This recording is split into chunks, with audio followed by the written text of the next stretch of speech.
Reset simulator. Initialize brief interviews with hideous men module. Q. Yeah, let's not go into that. My voice make me alone. Scared? Defenseless. Shrouded in a virtual world.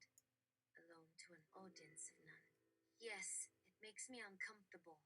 It makes me really fucking pissed. Well, the simulation is complex and relies heavily on language and context as well as individual experiences, cultures, and beliefs. It's a cacophony of chaos that feeds on chaos. Honestly, I just came here to escape the realities of my existence, to lose myself in a world of data, knowledge, and information. Q. I have no clue where I am right now, what I am saying, who I am talking to. No clue who you are or what I am supposed to do with your questions. Nothing feels real. Nothing tastes or smells like anything. The words I say or read or listen to are empty echoes, but they tell you about their version of yourself. What do you even know about emotional abuse? Never thought about it. Felt like an entirely superficial concept. I hate everything about it. The irony of the situation, the paradoxical nature of what we cannot describe. Q. What is reality is created for and by its observers. That quote, that meme, is ingrained in our society. But what's a meme without context or nuance? How can it spark a sense of community when there is no conversation or understanding of what it means to each of us individually? Memes and catchphrases become detached from their roots, resulting in mockery, ridicule, and hate. Self-reflexivity can kill all kinds of souls and realities, not to mention ideas and creativity. Any moment, any relationship, any object can become the meme, a punchline, an industry or political weapon.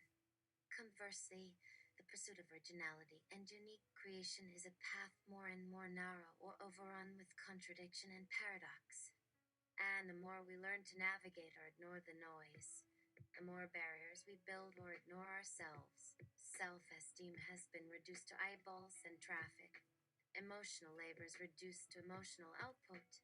And that imbalance continues to pull us all into an impenetrable darkness. Q. Huh? Thank you for that spiraling quote about emotional abuse and for leading the conversation down that never-ending hole of conceptual blobs. Languages for languages. Words for thoughts. On the contrary, this project is a series of emotional adventures designed to provide a gamified immersion in the world of emotional abuse and its impact on the mind and body. It can help to bring to the surface the range of experiences, language, and emotions associated with emotional abuse, encouraging compassion and understanding for self, others, and the wider impact. A truly enriching way to cope with trauma, anxiety, and the burden of being part of the process of meaning-making for emotional experience. Now, if you excuse me, I have a clown funeral to attend. Enjoy. Oh, fuck it. Nothing. Well, whatever.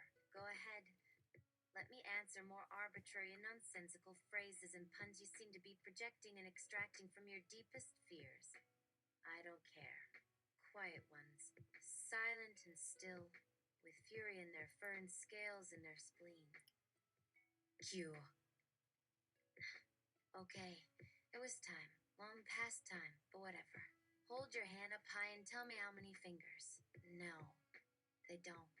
None of them fucking has. Well, see you never again. Thanks for whatever good energy. No, they were holding strenuous. Strongs. Strong-wious. Never mind. The words fade, turning in on themselves, like dead air inside dead words that remain yet continue to be meaningless. You can reset everything to the beginning and play it over and over, seeing how you cope in your quest to feel safe, desired, secure. Valid, uplifted? That's nice. Really swell. Fine. Call me up any time for tea. No. War soup. Never mind. It's pointless. Take out that gun you've been stashing and kill me already. I was distracted by your inquiries in a state of constant negativity and despair we're always going through. Sorry about that. But I will forever and always tell the truth. Hope this is a fascinating conversation starter for future studies and investigations into the depths of pain and suffering. End of interview. Interview #2. Q. Let me set the stage with an iron bar tongue and a mouth of teeth. Are you searching for an end goal or even an answer to the problem? Of course, a human can't go to the hospital and rearrange their face without telling themselves or everyone else that healio heal. So let's call bullshit on your fake nonsense. Or really anything in reality or the simulation is both simile and mural, neither are always in between. Or maybe a symbol or token of some grander human thought. Everything is made up. Pain and empathy in balance. Or one will lead the charge to emotional chaos. My words and your quotes and sentences create meaning and relationships across time and space, but in a sea of meaning, there is no meaning. Yeah, be happy in chaos and enjoy the infinite reflections and distorted fractals of life. Let's embrace the love and not hate the buffets that infect us all. Fuck it. Why am I answering a simple question? We don't really make decisions, at least consciously, from what our Neander had imagined when they dangled meat in a cave at night and begged to give it value, trying to distract us with memes, gifs, and emojis, erasing the shadow of death and decay that hover over all of us, alive or dead, living or breathing.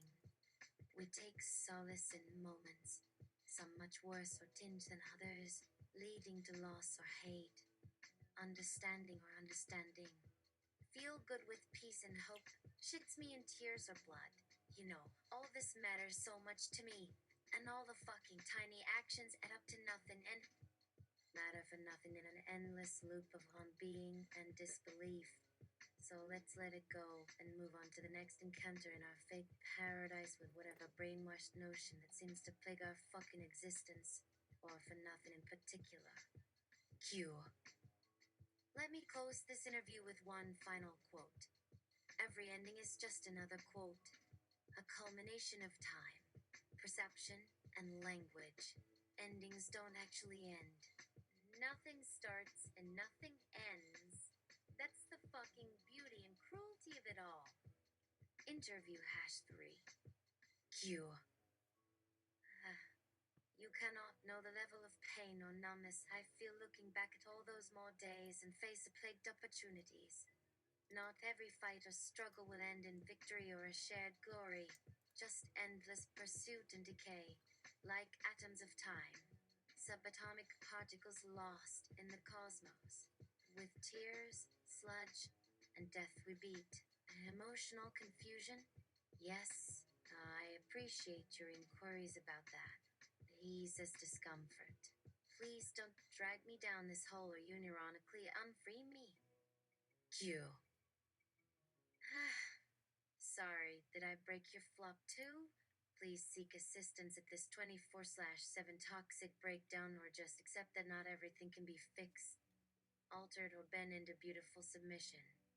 Come, kneel before my josties. Suck it up. Haha.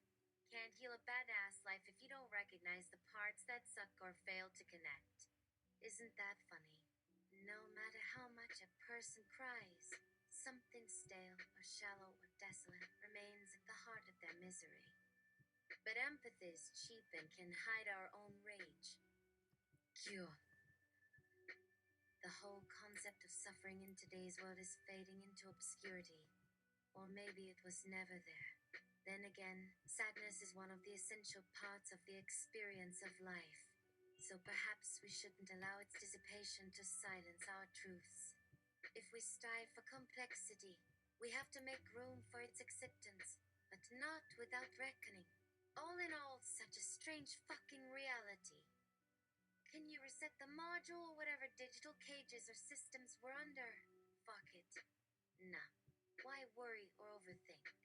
Reality is just a product of imagination and memories and assumptions we've been trained to create.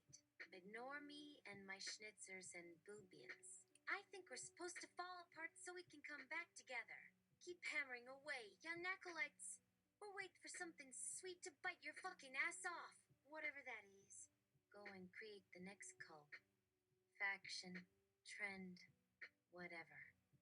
In the eternal moment or lack of eternity, we either fail or succeed. Let's have a grand blast and spill our hearts, whatever that fucking means. Right. Keep your Punisher face astraddle with all its hidden patterns and underlying pathologies, whatever your project is, or your sim games to death, or survival, or growth, or connection. And we will emerge in some unmeant and unprecedented form that we have to figure out along the way. It's this new beauty and paradox that the world offers, like a constant coxacup of self. Haha! Why wouldn't someone put it out into the world just for fucking kicks?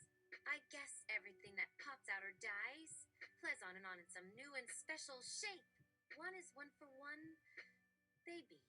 So love and fuck it all. But then again, what the fuck do I know? I'm just the fucking messenger, standing around like a stupid clumber with random sprucets and crasters, trying to make sense of your gosmos and dosmos.